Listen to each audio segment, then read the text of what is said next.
Je vais introduire parlant du Rwanda.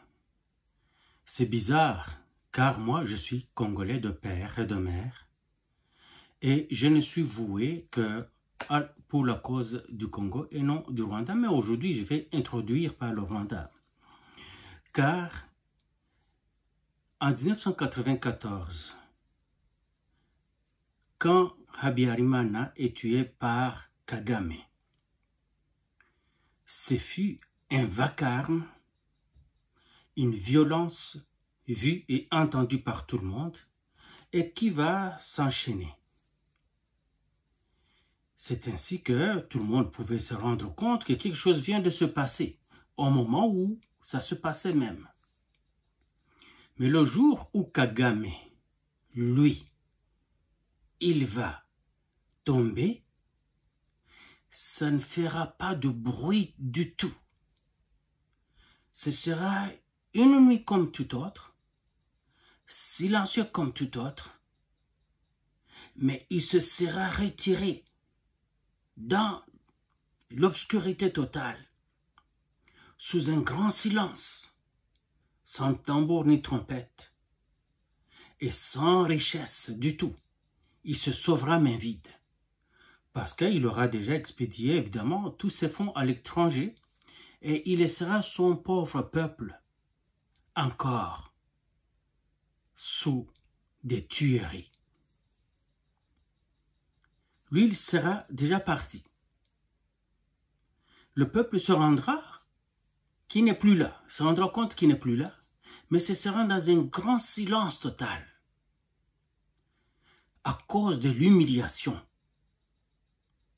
que ça lui ferait d'être attrapé par les Rwandais. Il sait bien que les Rwandais ne l'aiment pas. Il sait très bien même qu'à tout moment, il se ferait attraper et griller sur la place publique. Alors pour éviter cela, il renforce sa tyrannie et il reste au pouvoir. Il pense préparer ses fils pour lui succéder, mais ça ne marchera pas avec les Rwandais qui sont avec lui au pouvoir aujourd'hui. Que dire de ceux qui ne sont pas avec lui aujourd'hui, qui sont à l'extérieur, qui cherchent à entrer au Rwanda pour lui régler le compte? Ses fils se sauveront avec lui. On ne verra pas comment il est parti. On se rend compte le matin que le palais présidentiel a été vidé et qu'il est parti. Certains dignitaires se sont sauvés après lui. Mais cette fois, ils ne vont pas venir au Congo chez nous. Du tout. Ils iront peut-être en Ouganda si les Ougandais acceptent que le fils de Museveni reste là. Car lui aussi, les Ougandais ne l'accepteront pas. Ils vont le faire partir. Alors tous pourraient se sauver par le Kenya et d'autres pays qui leur sont sympathiques. Ils iront finir leur jour dans le silence et la noirceur totale. Les richesses qu'ils auront accumulées à l'extérieur du pays seront subtilisées, à l'instar du maréchal Mobutu. Et leurs familles vont croupir dans la misère noire. Ça pourrait être même dans la misère blanche, qui sait?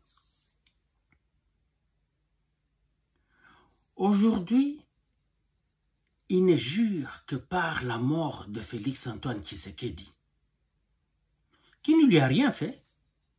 Au contraire, Tshisekedi voulait que les deux pays puissent travailler ensemble afin de procurer prospérité, paix et bonheur à leurs peuples respectifs. Mais Kagame, fort du président rwandais du citoyen rwandais qui était président en République démocratique du Congo pendant 20 ans, fort de ses forces complètement infiltrées dans le fin fond du Congo, dans le tissu politico-administratif du Congo, militaire du Congo, il se disait il n'y a rien qui arrivera. Même quand Tshisekedi a pris le pouvoir, il n'avait pas peur. Il s'est dit, ben voilà, Tshisekedi, il est quoi? Qu'est-ce qu'il peut? Rien. Je comprendrais comment si c'était son père, mais lui, rien. Ce qu'il ne savait pas, c'est que le fils du léopard est léopard. Il pourrait ne pas avoir encore la griffe la plus longue et la plus meurtrière qui soit, mais donne-lui un peu de temps, 2 nuits ou plus. Et tu ne voudrais pas être là. Et voilà, c'est ce qui est arrivé. Maintenant, Kagame se retrouve dépouillé de tout. Tout le pouvoir qu'il avait en Afrique centrale, Australie de l'Est, partout où tout le monde avait peur de lui, on le regarde, on dit, il n'était que l'ombre de lui-même. Où est parti l'homme puissant que tout le monde redoutait? Où est passé cet homme que quand il parlait, on se taisait?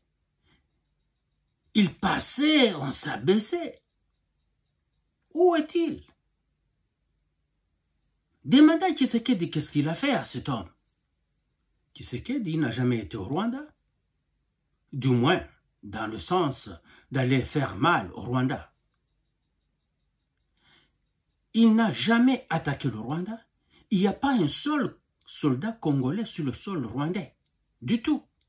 Pas un seul. Pas encore. Mais le Rwanda est mis à mal. Kagame est prêt à combattre Tshisekedi. Il fait des pieds et des mains pour récupérer la RDC au prix du dernier Rwandais qui peut accepter aller en RDC, faire la guerre pour lui. Il est sans cœur. Il s'en fout de combien de Rwandais sont morts au Congo et qui continuent à mourir. D'ailleurs, il n'accepte pas cette situation. Il ne croit tout simplement pas dans son subconscient et dans son conscient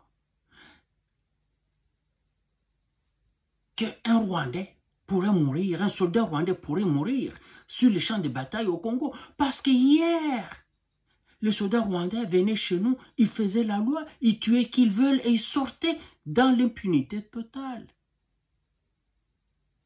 Ils étaient habitués à se convaincre eux-mêmes que les Congolais sont faibles. Ils s'étaient convaincus que l'armée congolaise est faible. Juste parce qu'ils avaient infiltré le pays, ils avaient assujetti le pays et que personne n'osait parler sans être tué. Car l'ancien président, donc le prédécesseur de Félix-Antoine Tshisekedi comme président en RDC, était un Rwandais. Il agissait, obéissait au doigt et à l'œil à Kagame. Et fort de tout cela, les Rwandais se croyaient vraiment puissants. Ils ont fait croire les autres Africains qu'ils étaient puissants. Vous n'avez qu'à entendre la ministre, non, c'est plutôt la députée de la République populaire du Congo qui avait dit que ils ont peur de faire face aux redoutables guerriers rwandais. Ils n'ont jamais vu le Rwandais au combat. Où est-ce qu'ils ont vu ces guerriers au combat? Où? Juste parce qu'ils les voient porter les uniformes, embarquer dans les avions pour aller en mission au Mozambique ou en République centrafricaine, sans qu'on ne le voit vraiment au combat. Qui les a vus au combat? Personne. Et avec ça, on pompe les télévisions, les radios, de tous les bobards possibles au sujet de cette armée qui n'est armée que de prestige, mettons. Parade. On le voit, aligné, bien entraîné à la marche par les Chinois. Et ils le font très bien. Ça, on ne peut pas leur enlever ça. Ils marchent très bien. Exactement comme leur ont montré les Chinois. Car les Chinois, ils sont les meilleurs à ça. Alors, ils se croyaient, même les soldats rwandais, croyaient qu'avec ça, ils étaient bons. Ils ne savaient pas que pour qu'un soldat soit bon, il doit être entraîné, continuer à s'entraîner et aller au combat, au vrai combat.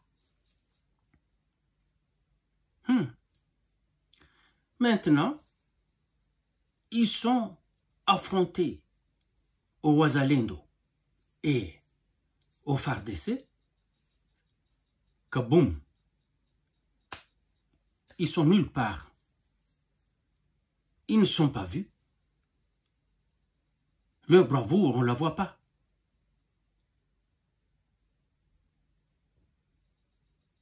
On ne voit pas ce redoutable soldat rwandais au combat, du tout. Par contre, on voit le redoutable Muzalendo. On voit le redoutable FARDC. Oui. Ils sont jeunes. Ils n'ont pas beaucoup d'années d'expérience. Juste le peu d'expérience qu'ils ont. La raison profonde pour laquelle ils se battent, ils savent qu'ils sont sur leur territoire en train de se défendre sur leur propre territoire et qu'ils doivent bouter l'ennemi dehors. Ça leur suffit pour être redoutables, pour être ce qu'ils sont sur le champ de bataille. Pouvez-vous vous imaginer un peu si Félix pouvait se décider que nous attaquions le Rwanda? Si nous attaquons le Rwanda, vous savez ce qui va se passer. Notre pays est grand, ce que le front, la ligne de front va être très longue. Ça va partir de Kisangani ou du Haut-Congo ou appelez-le comme vous voulez, province orientale, au Katanga. C'est très long. Pendant que le Rwanda, lui, il n'a qu'un petit espace sur lequel il est. Ce que nous pouvons tirer vers la même cible, à partir de points différents dispersés. Nous groupons notre tir sur le Rwanda. Mais pour que le Rwanda, lui, tire, il doit disperser son tir. Et s'il disperse son tir, l'impact devient minime ou presque nul. C'est pour cela que moi, personnellement, si j'étais le général d'armée de Kagame, si j'étais son chef d'état-major général, si j'étais son ministre de défense, je lui dirais, Monsieur le Président, le jour où ces gens vont se décider de nous attaquer, nous aurons toutes les misères du monde. Car nous aurons tellement un grand espace à couvrir avec un très petit effectif. Mais ils seront, eux, nombreux, et de toutes parts, ils vont focaliser le tir sur nous. Nous n'allons pas nous en sortir. D'où nous avons tout intérêt à trouver un moyen de gagner cette guerre sans la faire. C'est-à-dire, nous retirons nos troupes,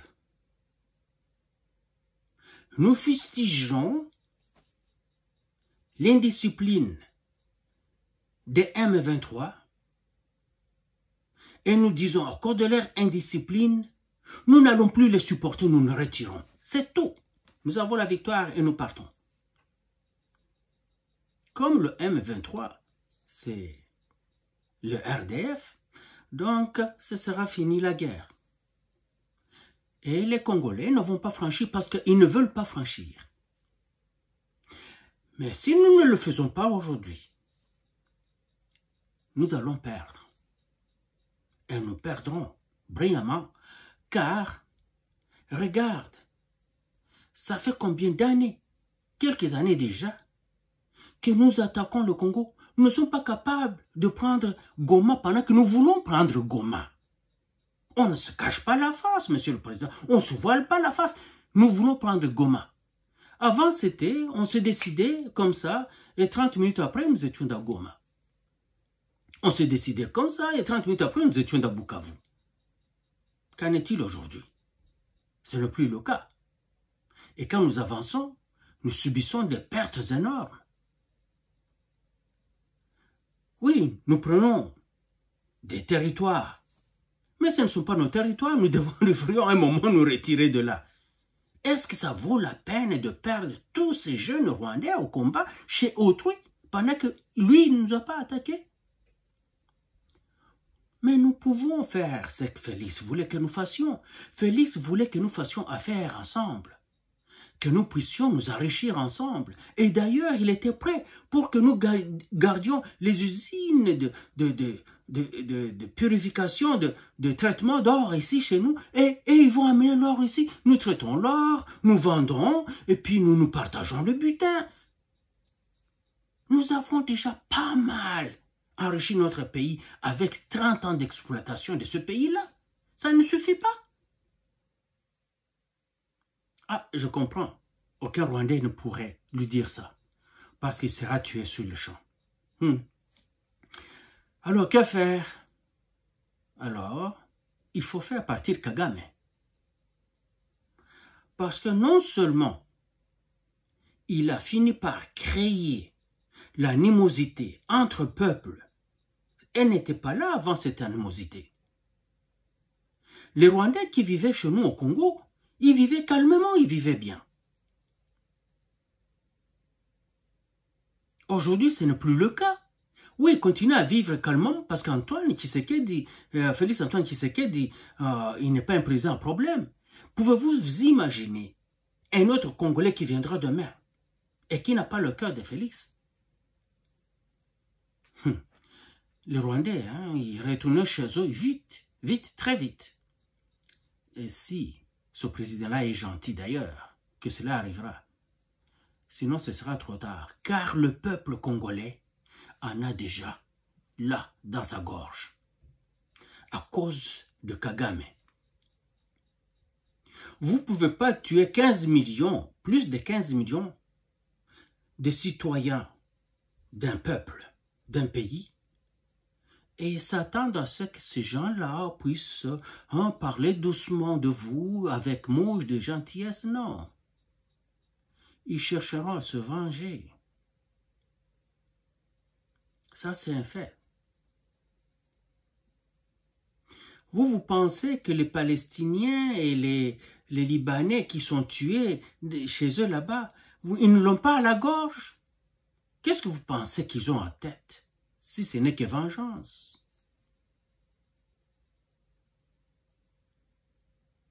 Le peuple syrien, qui est si martyrisé depuis des années, qu'est-ce que vous pensez qu'il a en tête? Vengeance. Le peuple russe, qui depuis la nuit des temps a été envahi tout le temps, attaqué tout le temps, massacré tout le temps par les forces extérieures, que pensez-vous qu'il a maintenant en tête aujourd'hui? Vengeance.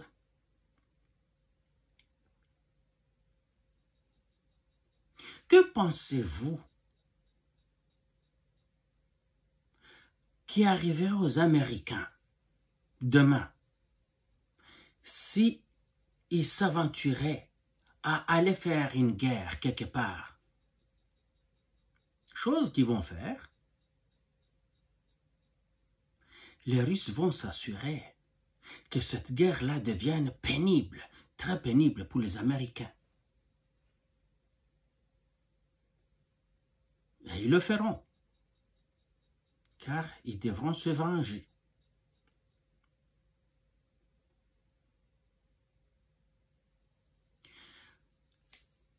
L'année passée, quand Tshisekedi parlait aux ambassadeurs des pays étrangers établis chez nous, il avait dit à ses ambassadeurs, à d'autres membres de corps diplomatiques, qu'aucun Congolais, aucun de ses compatriotes ne laissant même 1 centimètre du territoire partir en main des étrangers.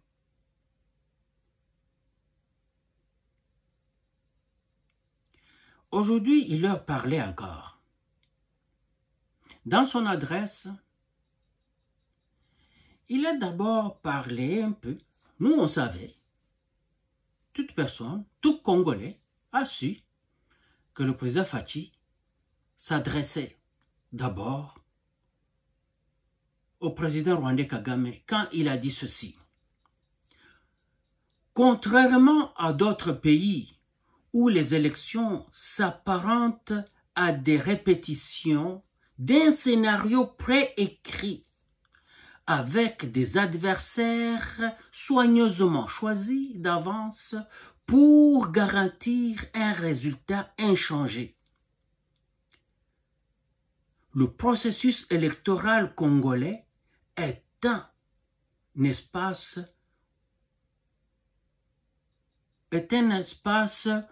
où chaque voix compte, où chaque citoyen peut concourir et où l'opposition a sa place. Il a dit ça. Contrairement à d'autres pays où les élections s'apparentent à des répétitions d'un scénario, depuis que Kagame est président, il est élu 99,9%, 99,6%, car il est au four et au moyen, au moulin, au four et au moulin, voulais-je dire. C'est lui qui est en train d'organiser les élections, c'est lui-même qui contrôle le déroulement des élections, c'est lui qui fait le décompte des votes, c'est lui qui contrôle les scrutins et tout, c'est lui qui choisit qui va être candidat. Ceux qui se disent opposants ne le sont que de nom, car ils sont choisis par lui, et ils doivent faire une campagne qui n'en est pas une. Ils ne peuvent même pas oser dire un mot déplacé contre Kagame, un mot contraire à ce que Kagame voudrait entendre. Ceux qui l'ont osé sont descendus 2 pieds, 2 mètres sur terre, je veux dire. 2 mètres sur terre, donc 6 pieds sous terre, 2 mètres sous terre, ou carrément, ils se sont sauvés de justesse pour aller vivre à l'étranger. Et même là encore, ils doivent veiller à eux-mêmes, sinon ils disparaissent, ils meurent, on les enterre. Alors Kagame règne en maître. Il ne partage pas son pouvoir, il ne subit aucune contradiction dans son pays. Il édicte les lois, les fait appliquer, et tout le monde obéit. J'aurais voulu un peu que mon président Fachi soit dur. Je ne demande pas qu'il soit un tyran comme Kagame, mais qu'il soit un peu dur. Car sans cela, avec la corruption dans notre pays, les Congolais sont tellement corrompus que quelquefois même, je me demande si le diable ne s'en étonne pas lui-même. On demandera au diable de recueillir tous ces corrompus Congolais chez lui. Il aura peur de les accueillir et il va remettre ça à une autre fois. Car il ne veut pas que ces gens-là viennent corrompre sa Géhenne, viennent corrompre l'enfer. Vous imaginez?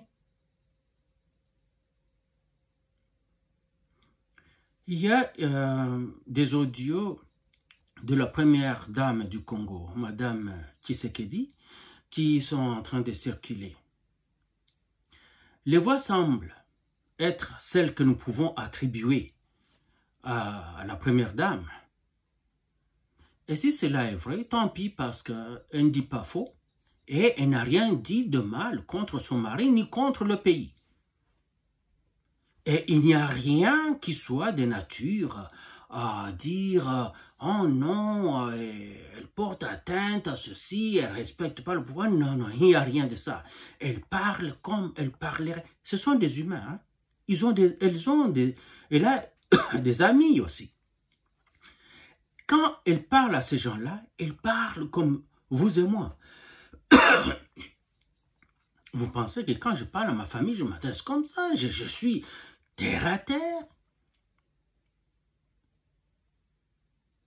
Quand Félix parle avec ses frères, ses enfants, sa femme, il est terre à terre. Quand il est avec sa mère, c'est un bébé devant maman. Alors si madame Tshisekedi peut parler aussi comme elle a parlé, c'est parce qu'elle a confiance en ces gens-là et elle parle. Et je ne pense pas que ces gens-là ont publié ça avec l'intention de nuire. Je pense qu'ils ont sorti ça avec l'intention de montrer à la population que ce sont des humains après tout.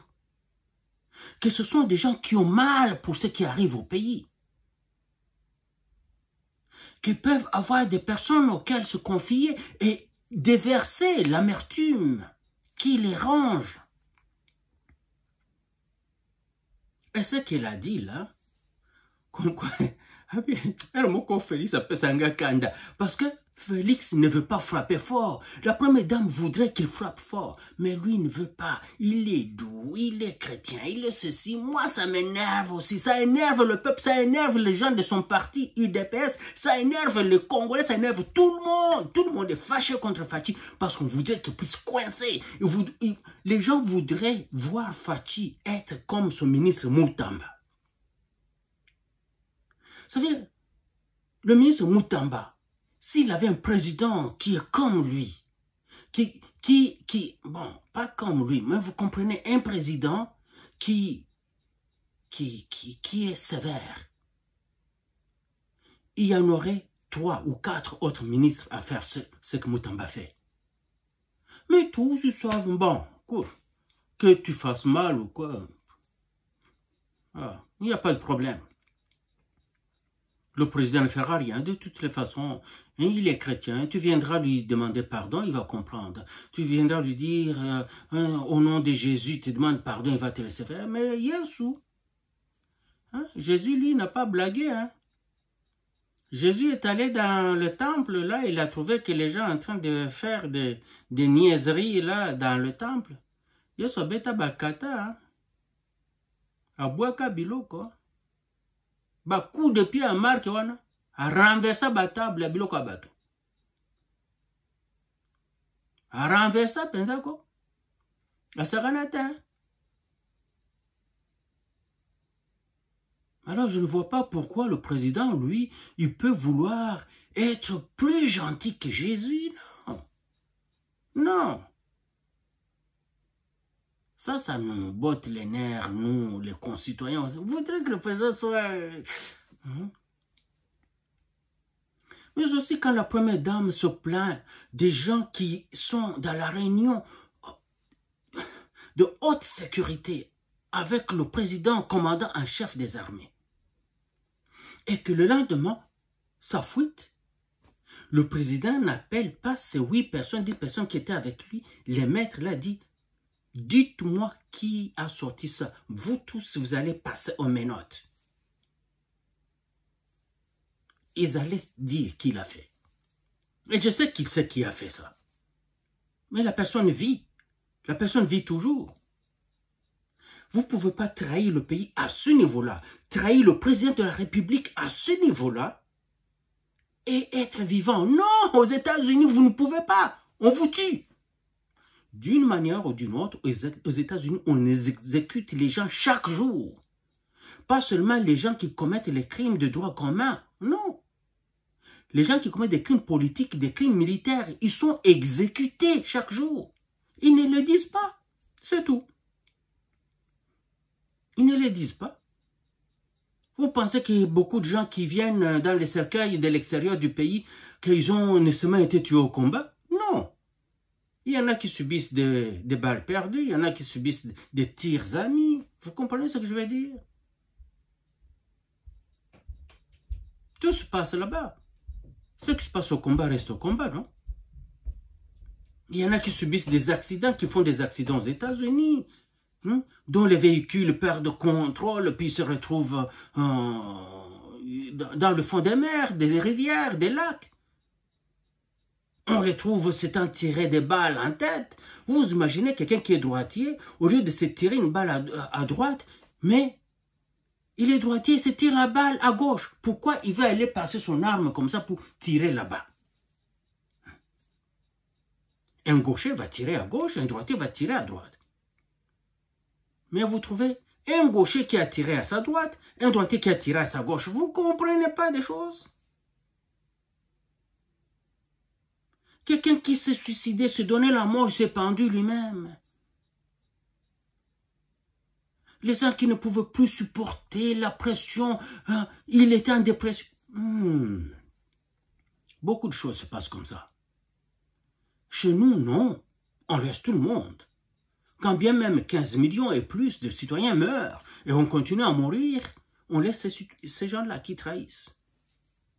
Alors oui, ça. Kagame a parlé des idiots, j'ai compris qu'il voulait lui aussi écorcher notre président. Ouais. Parce que le président Tshisekedi voulait que tu puisses faire des affaires avec le Congo après toutes ces années que tu es tué, martyrisé les Congolais et volé le pays. Il voulait quand même faire des affaires avec toi. Ouais, tu peux dire qu'il est idiot dans ce sens-là. Mais lui, il ne le faisait pas parce qu'il était idiot, c'est juste parce qu'il voulait la paix.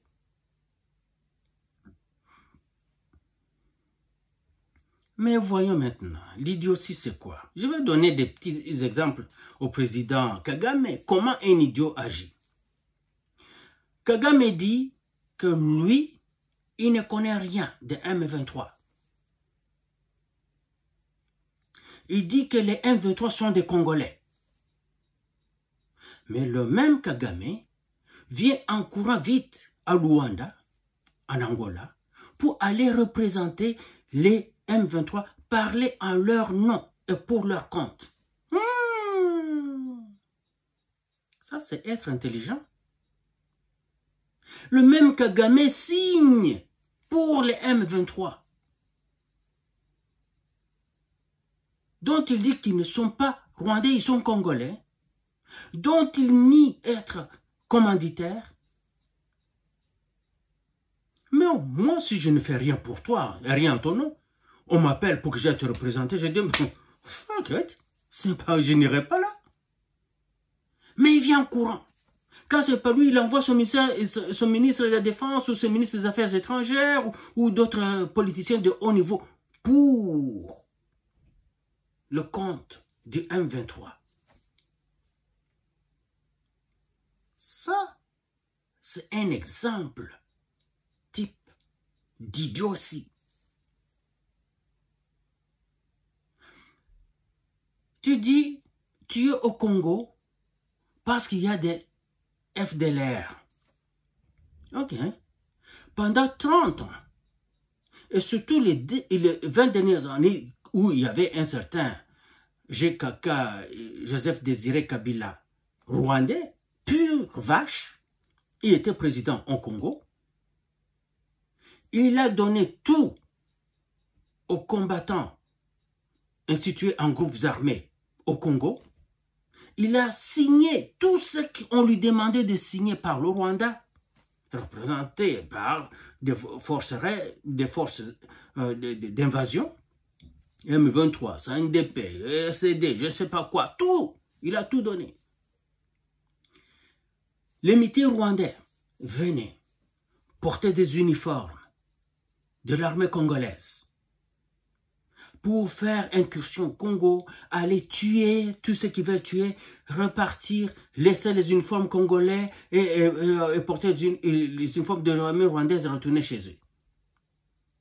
Pendant ces 30 ans, Tu n'as pas vu des FDLR? Tu les as tous exterminés, selon le ministre de la Défense du Rwanda, James Kabarebe. Selon l'ambassadeur du Rwanda à Kinshasa, M. Kareka, il s'appelait Kareka. Comment il s'appelait cet ambassadeur-là? Ouais. Et, comme de nulle part, le même revient dire, oh non, les FDLR sont là, sont en train de tuer. Depuis quand les FDLR ont tué au Rwanda? Ils sont en train de tuer au Congo. Ils tuent au Congo, ils tuent les Congolais, mais nous n'entendons jamais des incursions d'FDLR au Rwanda, comme quoi ils ont tué des Rwandais, ils ont fait ceci, ils ont pris tel territoire, ils ont fait... Non, ça n'existe pas au Rwanda. Mais tout se passe sur le sol congolais. Tu vois, un idiot dit des choses que Kagame dit. Il dit une chose et son contraire. Voilà un idiot. Il veut savoir comment un idiot agit. C'est quand le même idiot va à l'international, commence à dire que les territoires de l'Est du Congo appartiennent et sont occupés par des Rwandais depuis la nuit des temps avant l'indépendance. Quand il oublie, il va au Bénin, il ne dit pas cela, mais il dit que s'il est au Congo, c'est parce qu'il doit réclamer des territoires qui sont des territoires rwandais qu'on a coupés au Rwanda pour donner à la RDC. Oubliant même que toute la partie occidentale du Rwanda est congolaise. Qu'on a donné ça à l'Allemagne parce que l'Allemagne était l'enfant pauvre de la répartition du continent africain. Alors on a dégrainé, on a découpé par-ci par-là pour lui donner des morceaux. Et il oublie aussi que si vous allez vers Bukavu, là-bas vous traversez vers Tchangougou, vous allez voir qu'il y a des territoires au Rwanda où les habitants de là parlent la langue congolaise. Ah, c'est parce que ce sont des territoires congolais, non? Alors comment il a eu ça? Ah, ok, les connivences de Mobutu, qui voulait faire de 12 yeux, de beaux yeux aux Rwandais, il avait dit non, je vous donne ces territoires avec les peuples qui sont là-bas. Kamembe, la partie rwandaise de Kamembe, ce sont des Congolais qui sont là, non? Il oublie ça. Voilà un président idiot qui ne pense pas à ce qu'il dit. Il a dit que quand une personne est un leader, un dirigeant, et qu'il soit idiot, c'est un mauvais cocktail. Voilà exactement, il parlait de lui-même. Quand un président oublie qu'il n'est pas éternel, qu'il va passer, et qu'il devrait laisser son peuple en sécurité après, il ne va pas agresser un autre pays à côté et le martyriser comme il fait et tuer le peuple de ce pays-là, sachant qu'il va partir le lendemain. Laisser son propre peuple dans des problèmes avec une population gigantesque juste à côté. Est-ce qu'un président intelligent va faire ça? Non. C'est plutôt un président idiot, non? Je pense que oui. Je ne dis pas qu'il est idiot, mais je donne les exemples des actes qu'il pose, que seul un idiot peut poser. Alors, il est idiot par cela. Je sais que vous, les gens de Kivu, vous dites, yo mokolo koya awa, na koya te. Aussi longtemps que Kagame est président, je ne mets pas mes pieds là-bas. Non. Avec ses acolytes qui sont partout là-bas et Idiou est partout. Je reviens à Madame Nyakeru Tshisekedi. Oui, votre mari a ce problème-là qu'il a, mais c'est comme si d'une certaine manière, il les entretient sans le savoir. Quand il accepte ou il laisse faire, à moins qu'il ne le sache pas, et je ne sais pas comment il ne peut pas le savoir, que les gens qui mangent la nuit tombée à Kigali, le matin, ils sont en train de travailler au Congo, dans les services de sécurité. Ils sont là. Ils les emploient, non? Certains passent par la fondation Denis Nyakeru. Je le dis chaque fois ici. Pas parce que je suis jaloux. Non, je suis jaloux de mon pays. Je ne suis pas jaloux de ces gens-là. Jaloux de mon pays.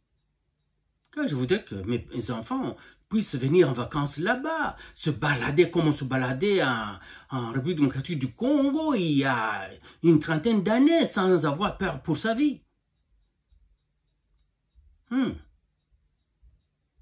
C'est ça que je veux. Alors je le dis comme ça, ils le savent. Ces gens-là attendent, si j'arrivais, je mets mes pieds à Goma, je mets mes pieds à Bukavu, et surtout à Idju. Mon espérance de vie est d'un maximum de 5 minutes. La seule raison pour laquelle ils ne tuent pas les gens qui sont là, c'est parce qu'ils ne sont pas riches. Si ces gens-là étaient riches, ils allaient les bousiller tous. Mais aussi, ils savent qu'il y a ce qu'on appelle représailles. Représailles, pourquoi je le dis, c'est que ils peuvent s'en prendre aux membres de ma famille. Je ne peux pas les protéger. Je suis loin d'eux. Mais, demain, je peux aussi me rapprocher des membres de leur famille. Alors, je ferai comme ils ont fait à ma famille.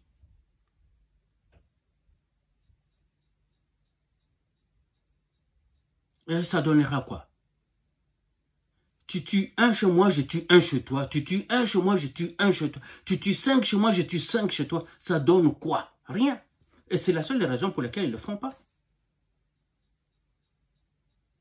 Mais aussi par folie et idiotie, ils peuvent le faire. Et je me vengerai. Bien sûr, je me vengerai. Ils ne sauront pas quand et comment. Ils verront que cela est arrivé. Alors ils se souviendront, oh, il l'avait dit. Ouais.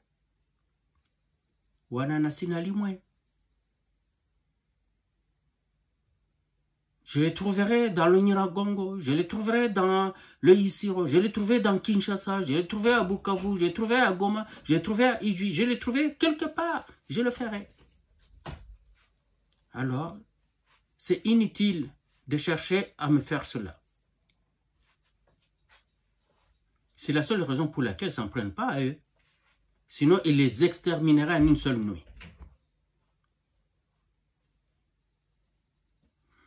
La fondation Denis Nyakeru emploie des gens parce qu'ils donnent de l'argent, parce que ce sont de gros contributeurs.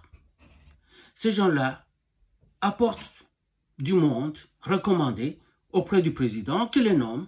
D'autres passent par l'ANER, d'autres par la DEMIAP. Ils sont pleins partout. Je me demande si quand Kagame parle comme il parle là, c'est parce qu'il rit et dit, cet homme me parle comme ça, je peux le tuer à n'importe quel moment parce que regarde, tel sont là à côté de lui, sont partout autour de lui. J'ai même appris qu'il y a des gens qui organisent la sécurité de Tshisekedi. Oh, comment? Les gens qui sont à la solde directe du Rwanda et que c'est eux qui organisent la sécurité de Tshisekedi. Oh! Non. On ne peut pas me dire que Tshisekedi ne peut pas connaître des choses comme ça.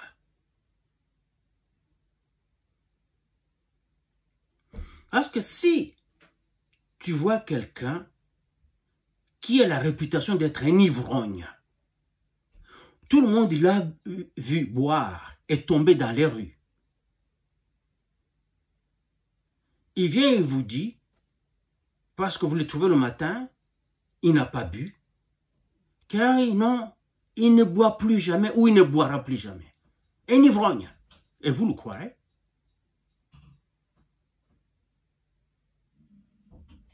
Quand il a été ivrogne plusieurs fois. Vous comprenez comment je parle? C'est une tournure de langage. J'ai tué avant-hier. J'ai tué hier. Et aujourd'hui, je vous dis non, je ne tue plus. Vous me croirez? Si vous me croyez, en tout cas, vous ne méritez pas d'être vivant.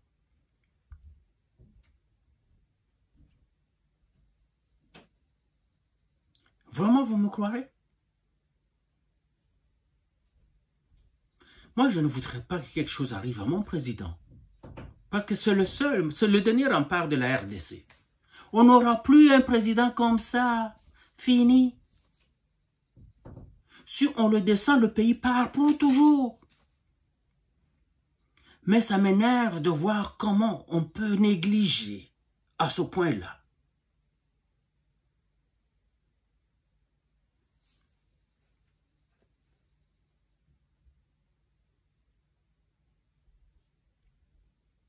Sa femme le dit.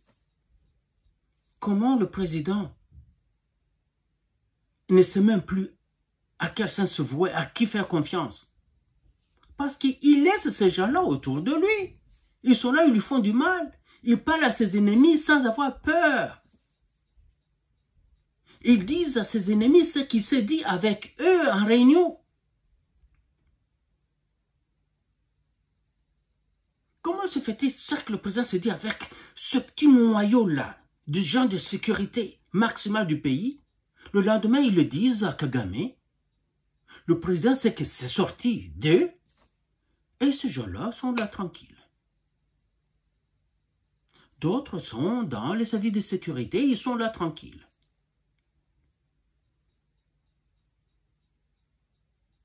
Ceux qui ont tué hier ont tué avant-hier.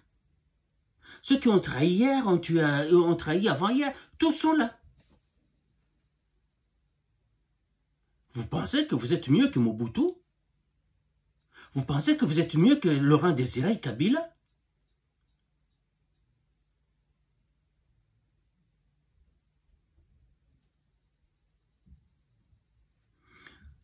Parce que si vous ne le faites pas,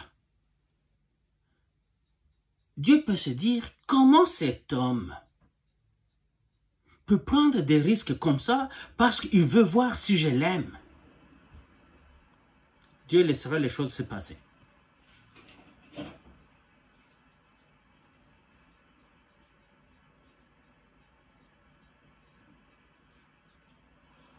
Le président a parlé aux chefs diplomatiques, oui, aux ambassadeurs, aux représentants des services consulaires et diplomatiques. Il a dit, la RDC ne se soumettra jamais aux pressions d'acteurs extérieurs tentant d'imposer des conditions contraires à nos intérêts et à notre souveraineté.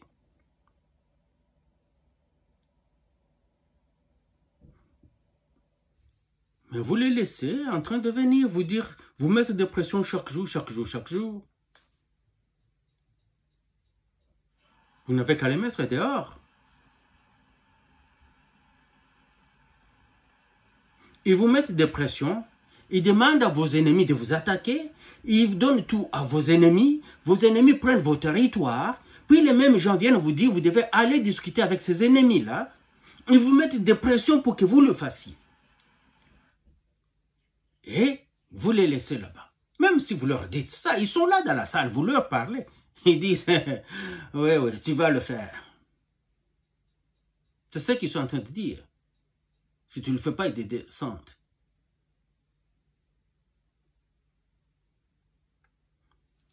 Nous aussi, on aurait voulu avoir un petit noyau de pays d'Afrique centrale qui se mettent ensemble.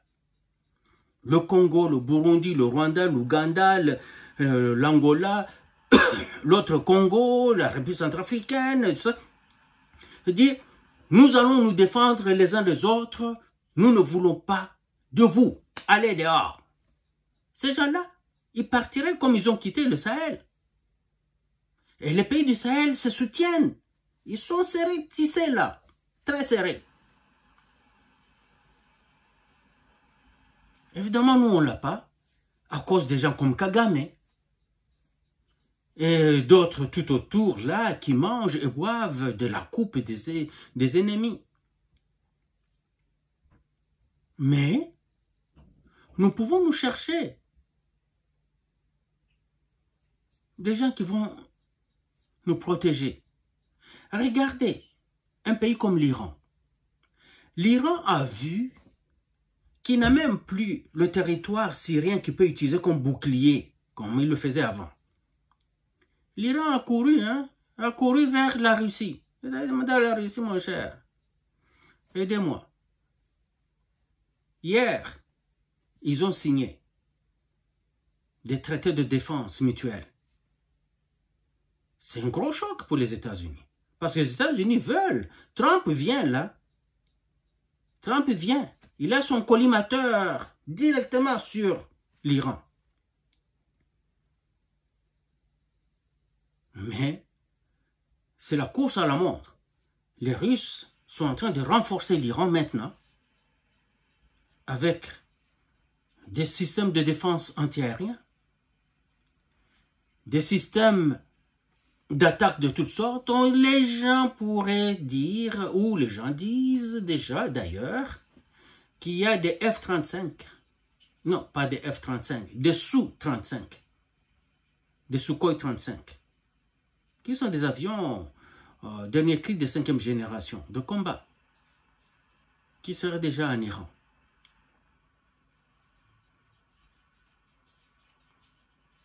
Le système de défense, le S-400, qui est déjà là.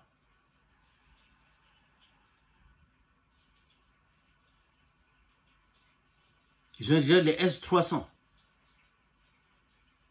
Et tant d'autres. Et les Iraniens eux-mêmes ont d'autres armes redoutables. Vous aviez vu quand ils ont répliqué contre Israël. Donc, ça complique l'équation des Américains. Les Russes protègent la Chine. Vous allez me dire, mais pourquoi alors ils sont en train de se faire tuer en Ukraine? Juste parce qu'ils ne veulent pas y aller avec la masse, le marteau. Et pourquoi ils ne veulent pas? Parce qu'ils considèrent que les Ukrainiens sont leurs frères. Ils préfèrent seulement détruire l'armée ukrainienne. Mais si c'était pour aller punir le peuple ukrainien et l'assujettir, ils auraient rasé. Ils auraient rasé comme font les Américains. Vous pensez que la guerre aurait fait 2 ans? Ça aurait fait juste peut-être quelques semaines. Mais ils ne font pas ça parce que les Ukrainiens sont leurs frères et sœurs. Mais alors, ils se sont dit, au risque de mourir nombreux parce qu'ils ont remarqué que plutôt toutes les forces occidentales sont en Ukraine pour les combattre, au risque de mourir nombreux, ils vont y aller avec la nutrition ou l'usure. Et ils ont gagné cette guerre-là. Maintenant, le pourparlers qui viennent avec Trump, c'est juste pour permettre aux Américains de sauver l'honneur du pays, de trouver un moyen pour les Américains d'en sortir. C'est à Trump de saisir l'occasion. S'il vient avec son orgueil grandissime, oh, nous sommes les États-Unis, comme il dit là, je reviens avec la force. Oui, il se retrouvera vite mal en point, très mal en point, plus que Joe Biden. Car là, ils ne font pas affaire aux talibans. Ils ne font pas affaire à Al-Qaïda, les groupes armés qu'ils créent eux-mêmes, qu'ils arment eux-mêmes, qu'ils organisent et fournissent tout, ils approvisionnent chaque jour, tout en leur demandant, opposez-nous, faites-nous une petite opposition, tuez quelquefois, on va envoyer des soldats de ce côté-là, tuez-les, hein, pour qu'on puisse avoir des raisons d'être là. Ils ne trouveront pas ça en Russie, là. S'ils descendent des troupes américaines contre les troupes russes, ce sera sale. Mais les Américains vont tomber comme des mouches. Plus que ce que subissent les Ukrainiens. Avec les Ukrainiens, on y va, individu par individu, on va tuer un soldat ukrainien, un après l'autre, pour ceux qui ne veulent pas se rendre. Mais pour les Américains, ce ne sera pas un tir singulier là. Ce sera... Et je ne pense pas que les Américains sont prêts pour ça. Et ils voulaient neutraliser la Russie afin d'avoir les mains libres pour attaquer la Chine, la neutraliser et régner à maître sur le globe. C'est fini, hein? Multipolarisme. C'est la règle maintenant. Ils vont faire avec. Voyons voir ce qui va se passer. Trump sera là dans moins de 5 jours, je pense. On va voir ce qu'il va faire. Quant à la RDC dans tout ça, ces gens-là vous disent, nous vous aimons RDC. Vous voyez, nous, les gens qui sommes sur les réseaux sociaux, chaque jour nous allons sortir. Kagame est fini. Kagame est par terre. Tshisekedi vient d'humilier. Tshisekedi vient de faire ceci. Mais Tshisekedi vient de nous dire aujourd'hui qu'il n'en est rien. Dans son discours, il nous fait voir qu'il a toujours la pression de ces gens-là. Il le dit lui-même. Que la pression de ces gens-là, il est donc Kagame n'est pas par terre, Kagame n'est pas humilié, Kagame n'est rien. Par contre, il est soutenu toujours par ces gens-là. Il demande des sanctions, ne fût-ce que des sanctions contre les dirigeants rwandais, politiques et militaires. C'est la seule chose qui peut nous montrer que ces gens-là ont fait un changement de cœur et qu'ils sont en train maintenant de s'en prendre au Rwanda, que Kagame est par terre avec ça. Mais sans cela, là, nous devrions quand même mettre un peu d'eau dans notre vin. Car nous en buvons un peu du vin très très fort. Je vais venir là-bas, je vous dis, oh, Kagame est par terre, Kagame ne vaut plus rien, Kagame est fini. Il est fini. Qui prend nos territoires? Chaque fois nous apprenons, oh, nos soldats sont en train de libérer telle localité, tel village, telle montagne. Mais on n'entend pas qu'ils ont libéré Rubaya, ils n'ont pas libéré Kichanga, ils n'ont pas libéré Bunagana. Ils n'ont rien jusque-là. Parce que, et quand ils libèrent un village comme ça, les Rwandais partent, ils contournent, ils vont de l'autre côté. Mais comment, et aussi, ce sont les militaires quand même. Nos colonels, nos généraux. Vous avez été à l'école d'état-major. Vous êtes des stratèges militaires. Il y a aussi des stratèges civils. Il y a des stratèges de toutes sortes au Congo, là. Vous allez me dire que quand vous vous battez contre un ennemi, vous ne pouvez pas penser comme votre ennemi. Pensez que l'ennemi va rester là, vous attendre que vous le détruisiez. Ou il vous laisse cette montagne et il retourne chez lui au Rwanda? Non. Il vous laisse cette montagne pour vous contourner. Vous le savez bien. C'est ça, quand vous l'attaquez sur cette colline, prenez d'abord les collines d'à côté, non? Allez boucher telle artère, prenez telle vallée. Dirigez-le vers l'eau. Quand il va traverser l'eau, vous l'achevez là-bas. Les stratégies militaires, c'est la tromperie. Mais vous faites toujours tromper. Ah, finalement, on vient de reprendre Katale. Vous venez de reprendre Katale. Donc, ils étaient déjà à Katale. Pour ceux qui ne savent pas Katale, c'est où? Katale, c'est déjà à mi-chemin entre Goma et Bukavu. C'est que ces gens-là, sans prendre Goma, ils ont déjà contourné, ils sont déjà loin. Et ce ne sont pas de grosses troupes là que Kagame envoie par-ci, par-là. Là. Ce sont des petits contingents, c'est même pas des contingents, c'est des petits groupes expéditionnaires qu'il va envoyer à un groupe, juste pour qu'ils arrivent à tel village. Dès qu'on le voit, oh, le Rwanda vient de prendre tel village. Dès qu'on le voit sur une colline, ils viennent de prendre telle colline. Ils sont rendus à tel endroit, ils sont rendus à tel endroit. Et Patrick Mouyaya, qui ne peut pas mettre à contribution les forces vives du pays, la RTNC, pour combattre Christian Bossembe, l'homme de ces sacs. Vous ne pouvez pas brouiller certaines antennes. Ces Occidentaux-là qui sont en train de faire le moral, mais qui eux-mêmes nous détruisent dans leurs médias et font l'apologie de l'ennemi, eux, ils n'ont même pas attendu. C'était même avant que la Russie ait envahi l'Ukraine qu'ils avaient déjà chassé les médias russes de toutes sortes. Ils avaient fermé des comptes Twitter, des comptes WhatsApp, des comptes Facebook, des comptes, je ne sais pas, sur tous les réseaux sociaux des Russes, des Iraniens, tout ça. Pour qu'ils puissent avoir un seul verbe, qu'ils puissent avoir une seule narrative, un seul slogan pour l'Occident.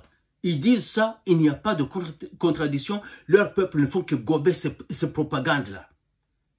Nous, on laisse ces gens-là chez nous. On ne fait que les avertir qu'on n'aime pas ce qu'ils disent, qu'ils sont en train de faire l'apologie de l'ennemi. Et vous ne faites rien. Vous pensez que s'ils disent ces gens, ils ne nous écoutent même pas.